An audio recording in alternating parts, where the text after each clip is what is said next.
20% of the world's oil passes through a strait just 39 kilometers wide. At its narrowest point, ships travel through a channel barely 3 kilometers across. Every single day, between 17 and 21 million barrels of crude oil move through this gap. That is roughly 1/5 of the entire global oil supply, moving through water that in some places is no deeper than 25 meters. The Strait of Hormuz.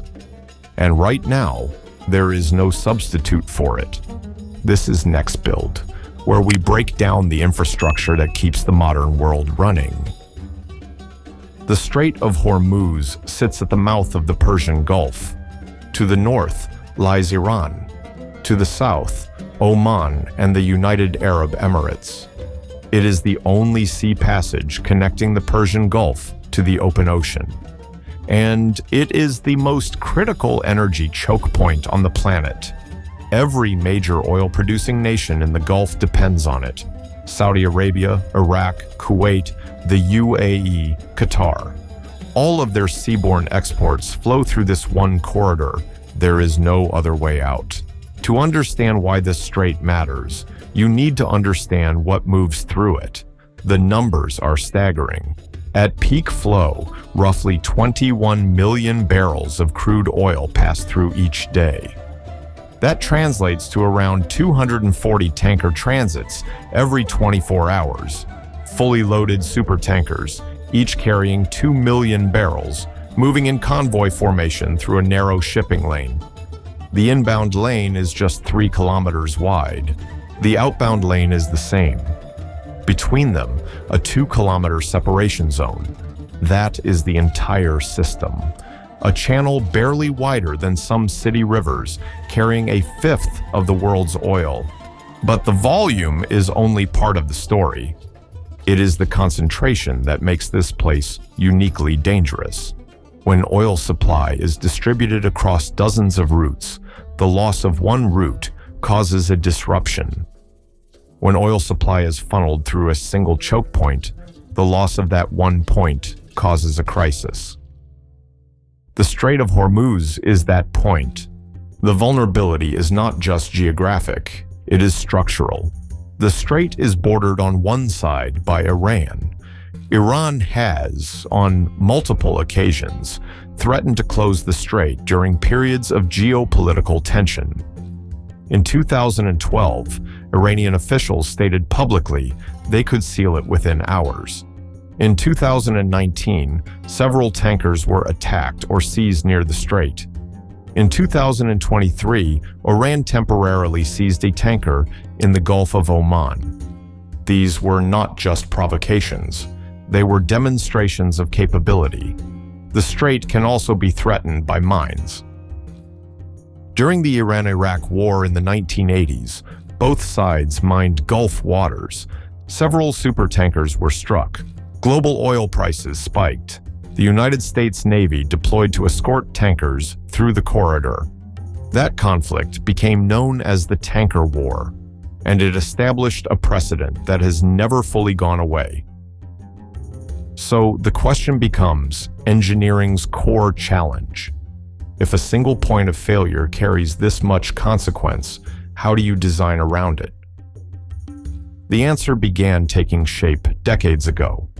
In the 1970s, Saudi Arabia commissioned what would become one of the most strategically important pipeline systems ever built, the Petroline, also known as the East-West Pipeline. The system runs approximately 1,200 kilometers across the Arabian Peninsula. It carries oil from the massive Abqaiq processing facility in eastern Saudi Arabia, all the way to the Red Sea terminal at Yanbu. Yanbu sits on the western coast of Saudi Arabia. It is outside the Persian Gulf entirely. Ships loading at Yanbu do not need to pass through the Strait of Hormuz at all. The pipeline has a capacity of approximately 5 million barrels per day. At full utilization, it could carry roughly a quarter of the total flow that currently moves through the strait. It is not a complete bypass, but it is a meaningful one. the UAE took a different approach. In 2012, they completed a pipeline from Abu Dhabi to the port of Fujairah. Fujairah sits on the Gulf of Oman, on the other side of the Omani Peninsula, outside the strait. The Abu Dhabi crude oil pipeline runs approximately 370 kilometers. It has a capacity of 1.5 million barrels per day. It took approximately 5 years and $3 billion to build, and it was built for exactly one reason: to give the UAE a way to export oil without passing through the strait. At Fujairah, the UAE constructed one of the largest oil storage and bunkering facilities in the world. The terminal has a total storage capacity of over 14 million barrels. It handles crude exports, refined product storage, and ship bunkering operations simultaneously. It is, in essence, an entire parallel oil export infrastructure, built as a contingency for the day the strait might close. These bypass systems exist. They are operational, but they are not sufficient. Even at full combined capacity, the Saudi Petroline and the UAE pipeline together can handle approximately 6.5 million barrels per day. The strait currently handles up to 21 million. That leaves a gap of roughly 14.5 million barrels per day, every single day, with no existing infrastructure to replace it. Now consider what a sustained closure would actually look like. In the first week, oil prices would spike. Traders holding futures contracts would immediately price in supply disruption risk.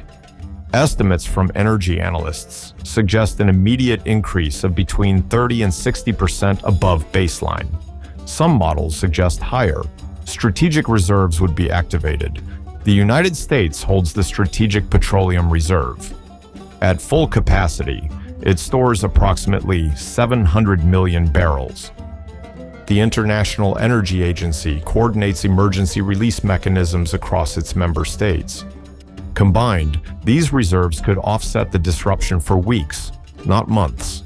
By the second month, the economic consequences would begin to compound. Fuel costs rise across every sector that moves things: shipping, aviation, agriculture, manufacturing. Supply chains that survived COVID-era disruptions by weeks would face disruptions measured in months. Fertilizer production, which depends heavily on natural gas, would contract. Food prices would rise. Power grids in Asia, which depend heavily on Gulf LNG, would face shortfall decisions. Japan imports nearly 90% of its oil from the Middle East. South Korea imports approximately 70%. India, which has dramatically expanded its Gulf imports, would face acute shortfalls. China, the world's largest crude importer, receives a significant share of its supply through the strait. The downstream consequences are not linear. A 20% reduction in supply does not produce a 20% reduction in output. It produces cascading failure across interconnected systems: power, transport, food, manufacturing, each one amplifying the disruption in the next. The engineering reality is this: the world has known about this vulnerability for decades. It has built partial solutions: the Petroline, the ADCOP pipeline, the Fujairah terminal, strategic reserves. Each one is real. Each one is operational, and together they are not enough. The gap between what exists and what would be needed is not a small one. It is measured in millions of barrels per day, and it cannot be closed quickly. New pipelines take years to plan, fund, and build. New port terminals take years to construct. Storage infrastructure takes years to commission. The transition to renewable energy will, over decades, reduce this vulnerability. But that transition is not complete. It will not be complete for many years. And in the interval, the strait remains what it has always been: a 39-kilometer bottleneck holding the global economy in place. The engineers who built the bypass systems understood the problem clearly. They built what they could, they built it well. But geography does not move, and the strait is still there. If you found this breakdown useful, subscribe to Next Build. We cover the infrastructure systems that most people never think about, until they stop working.